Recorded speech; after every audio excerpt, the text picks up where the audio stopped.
여러분, 진주에 전국에서 알아주는 식품 유통회사가 있다는 거 혹시 알고 계신가요? 바로 주식회사 대한민국 농수산이 그 주인공인데요. 회사가 만들어지고 이 쟁쟁한 경쟁자들 사이에서 살아남기까지 참 많은 우여곡절이 있었다고 합니다. 어떤 스토리가 숨어져 있을지 대한민국 농수산 정종청 대표님을 모셔보겠습니다. 여러분, 큰 박수로 환영해 주시기 바랍니다.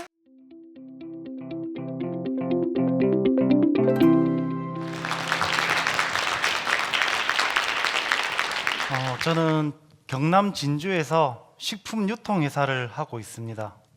진주 그리고 식품유통회사, 여러분은 어느 정도 규모를 떠올리실지 궁금한데요. 오뚜기, CJ, 농심, 공통점이 뭘까요? 지난해 네이버 쇼핑 식품 카테고리에서 저희와 함께 검색어 순위를 나란히 했던 업체들입니다. 물론 검색 순위가 높다고 저희가 이 회사들만큼 대단하다고 말할 수는 없지만 그만큼 전국에서 많은 사람들이 저희를 통해 식품을 구입하셨다는 뜻이겠죠. 그러면 다시 한번 인사드리겠습니다. 저는 대한민국 대표 식품 유통회사를 꿈꾸는 주식회사 대한민국 농수산의 정종청 대표입니다. 만나서 반갑습니다. 시작부터 저희 회사 자랑으로 시작했는데요. 단순히 네이버 검색 순위가 높았다, 이게 전부는 아닙니다. 저희 대한민국 농수산은 별도 사옥을 갖추고 수십 명의 직원들과 함께 현재 연매출 300억을 달성을 했습니다. 2015년도 처음 회사를 만들고 약 8년 만에 이룬 성과입니다. 지방의 작은 도시가 전국을 대상으로 비즈니스를 하고 300억 매출을 기록했다.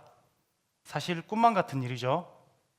비슷한 사례들이 아예 없진 않겠지만 찾기 쉽지 않아서 제가 이런 강연에 섭외됐다고 생각합니다. 저는 경상대 조선해양공학과에 다녔고 처음에 조선회사 취직이 목표였습니다. 그때 당시에는 이제 조선해양이 호황이었습니다. 그런데 학교를 다니다 보니까 조선 경기가 많이 나빠지고 있었고 사정이 여의치 않아 학비를 벌려고 학업을 잠시 미뤘습니다. 그리고 자동차 영업, 판촉물 영업, 안 해본 게 없을 정도로 다양한 업무들을 해봤습니다. 그러다가 제가 25살에 저희 사랑하는 아내와 결혼을 하게 되었습니다. 가장으로서 책임을 다하려면 무슨 수를 써서라도 당시에 돈을 벌어야 됐습니다. 25살, 당시 제 머릿속에는 가족 그리고 책임감밖에 없었던 것 같습니다. 그러다가 평소에 TV를 잘 보진 않지만 우연히 TV를 보았는데요. 저녁 정보 프로그램인데 시장에서 어떤 상인분이 영덕 대게는 돈이 된다 그러시더라고요. 대게가 돈이 된다? 그 말에 홀려 고민 없이 다음날 포항으로 달려갔습니다. 그리고 죽도, 구룡포, 포항의 항이란 항은 다 돌면서 대게를 구하러 다녔습니다. 당시에는 그냥 먹고 살려고 또 가족 안 굶기려고 그렇게 뛰어다녔는데요. 근데 대게만 구한다고 돈이 되는 건 또 아니잖아요. 잘 팔아야죠. 당시 막연하긴 했지만 저도 믿는 구석은 있었습니다. 그 이메일 마케팅이었는데요. 제가 자동차 영업을 할 때 배운 건데 이쪽 저쪽 홈페이지를 돌면서 거기에 올라온 기업, 기관, 사람들의 이메일 주소를 수작업으로 하나씩 긁어 모았습니다. 그리고 컨트롤 C, 컨트롤 V, 그런 다음에 메일을 보냈습니다. 안녕하세요. 저는 대게 파는 사람인데요. 저희 대게 정말 좋으니까 꼭 한번 사주세요. 어떠신가요? 조금 획기적인 판매 방식 같나요? 아니죠. 지금 보면은 완전 스팸 메일이죠. 근데 그때 당시에는 저도 이런 메일을 많이 받고 있어가지고 사실 이게 불법인 줄도 모르고 따라 했었던 것 같습니다. 근데 실제로 이렇게 해가지고 대게도 많이 판매되었고요. 시간이 지나고 나서 한국인터넷진흥원에서 연락이 왔습니다. 저희가 보낸 게 불법 스팸 메일이라고 하더라고요. 당시에 벌금만 다 합해서 수천만 원 정도 내었습니다. 본의 아니게 사회적 물의를 일으키게 되었는데, 제가 고민 끝에 이런 말씀을 드리는 이유는 당시에 얼마나 절실했는지, 그래서 어떻게까지 했는지를 알려드리고 싶었고, 두 번째는 간절함만으로 사업을 하기에는 리스크가 매우 다양하고 시행착오도 많다는 걸 전해드리고 싶었습니다. 이제 그렇게나마 벌금으로 제값을 치르고 제 유일한 유통망을 잃고 나서 이제 어떻게 장사해야 되나 막막했었습니다. 그러던 중에 이제 새롭게 시작한 게 네이버 스마트 스토어였습니다. 지금은 네이버에서 쇼핑을 많이 하시잖아요. 당시에는 지금처럼 스마트 스토어가 활성화되지 않았었는데요. 저는 이곳에서 대게와 함께 다른 농산물도 같이 취급하기 시작했습니다. 제품 상세 페이지 있죠. 당시에 자료를 찾지 못해서 조금 아쉽긴 한데 지금 생각하면 가관이었습니다. 제가 컴퓨터를 썩 잘하지 못해가지고 그림판으로 상세 페이지를 만들었거든요. 근데 다행히 이런 퀄리티에도 스마트 스토어라는 시장을 초기에 선점해서 초기에 많은 상품을 팔았고 지금의 대한민국 농산을 키워낼 수 있었습니다. 오늘 주제가 저희가 지방에서 살아남기잖아요. 사실 지금까지 이야기는 저희가 지방에서 탄생한 이야기고 지방에서 살아남기는 앞으로의 미션이 될 것 같은데요. 초기에는 스마트 스토어의 경쟁 상대가 한두 팀이었다면 지금은 상품에 따라서 몇만 그리고 몇십만 명과 경쟁하고 있습니다. 근데 몇 년 뒤에 제가 지방방위대에서 잘 나가던 대한민국 농산이 갑자기 망한 이유, 이런 주제로 강연을 하지 않으려면 많이 노력해야 되겠죠. 그래서 저희는 미래에도 살아남기 위해 과감한 투자를 단행했었습니다. 당시에는 제가 돈 버는 데만 급급해가지고 회사의 투자는 전혀 안 했었습니다. 근데 쿠팡, 또 마켓컬리 같은 대형 기업들도 회원을 모으려고 출혈을 감소하면서 영업하는 걸 보고 사실 머릿속이 번쩍했습니다. 사진에 지금 나온 거는 저희가 일하고 있는 사옥인데요. 저희보다 큰 사옥을 가진 회사들이 많지만 당시 저희에겐 엄청난 투자였습니다. 직원분들이 회상하는 초기 대한민국 농수산은 가습기 대신에 냄비에 물을 끓여 쓰고 전기가 자주 끊기고 난방이 제대로 되지 않는 그런 회사였습니다.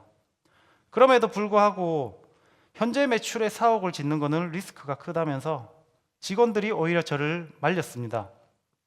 근데 저는 이게 투자라고 생각을 해서 일단 토지부터 구매를 했고요. 그리고 자금이 생기자마자 바로 건물을 올렸습니다. 무모한 선택일 수도 있지만 직원을 늘리기 위해서는 반드시 필요한 투자였습니다. 마케팅을 한다면서 저처럼 스팸 메일을 보내고 또 그림판으로 상세 페이지를 만들면 안 되잖아요.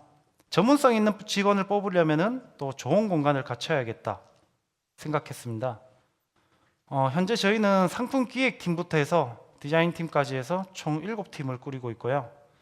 전문팀을 구성하면서 그만큼 더 많은 도전을 하고 있고 성장의 발판을 마련해가고 있습니다. 처음 시작은 사실 좋은 남편 그리고 좋은 아빠가 목표였습니다. 근데 목표의 크기와 상관없이 필요한 일을 실행에 옮기다 보니까 목표보다 더 큰 결과를 이룬 것 같습니다. 여러분 혹시 저희 회사 이름이 뭐라고 했죠? 네, 대한민국 농수산입니다. 저희를 정부기관으로 알고 계신 분도 계시던데 덕분에 조금 계약도 쉽게 된 적이 있고 직원들 뽑을 때도 덕을 많이 봤습니다.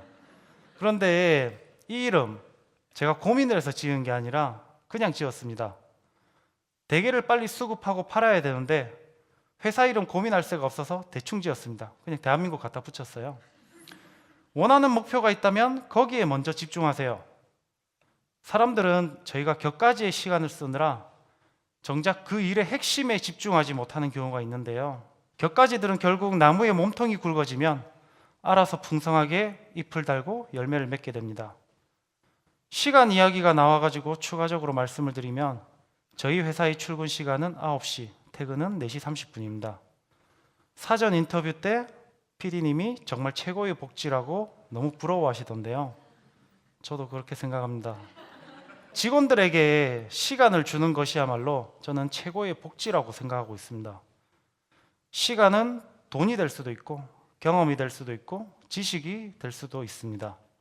저는 또 여러분의 시간을 그냥 흘러가게 두지 않으셨으면 좋겠습니다. 시도를 하다 보면은 실패할 수도 있습니다. 실패할 확률이 더 높고 빛을 질 수도 있습니다. 근데 아무것도 하지 않고 흘려보낸 시간만큼 더 큰 실패는 없다고 생각합니다. 나는 가진 게 시간밖에 없다는 분도 계실 수도 있는데 인생에서 가장 소중한 자본을 가졌으니까 지금부터 그 시간을 새로운 시도와 도전에 써주시길 바라겠습니다. 저 역시도 오늘 제 시간을 새로운 도전에 사용했습니다. 이런 강연은 또 처음이라 실패할까 봐도 걱정을 많이 했는데요. 이런 제 작은 경험이 지방에서 살아남고자 하는 분들에게 작은 울림이라도 전달된다면 충분히 가치 있는 시간이 아니었나 생각합니다. 여러분의 지방생활, 여러분의 성공을 응원합니다. 감사합니다. 네, 안녕하세요. 대표님께서 가고 싶어 하셨던 조선소에서 일하고 있는 안국희입니다. 안녕하세요. 대한민국 농수산 저도 좀 많이 이용을 했는데요. 혹시나 경영하는 도중에 어려웠던 사례가 있는지, 있었다면은 그 경험을 어떻게 극복했는지 그거에 대해서 좀 궁금합니다. 저희 회사가 재작년도에 가장 큰 위기를 한번 맞이했었습니다. G마켓에서 저희가 고구마를 이제 대략 한 8,000박스 정도 주문이 들어온 적이 있었는데요. 그때 당시에 이제 고구마가 출하가 되고 나서 썩은 고구마, 변질 고구마 이런 것들이 나오면서 JTBC 또 언론 이런 데서는 대한민국 농수산 이제 썩은 고구마 파동 이런 식으로 언론 보도가 났던 적이 있었습니다. 당시 저희 회사에 이제 출근을 하게 되면 거의 출근 시간부터 저녁 퇴근 시간까지 기자들 전화 아니면은 클레임 전화 그리고 기 고객들 중에 잘 구매하셨던 잘 드셨던 분들도 나 기사 봤는데 나 이건 못 먹겠어 이렇게 이제 저희한테 대응을 쓰고요. 당시에 코로나가 너무 심해가지고 저희 직원들도 절반이 코로나 확진이 되어가지고 대응할 수 있는 팀도 되게 부족했었습니다.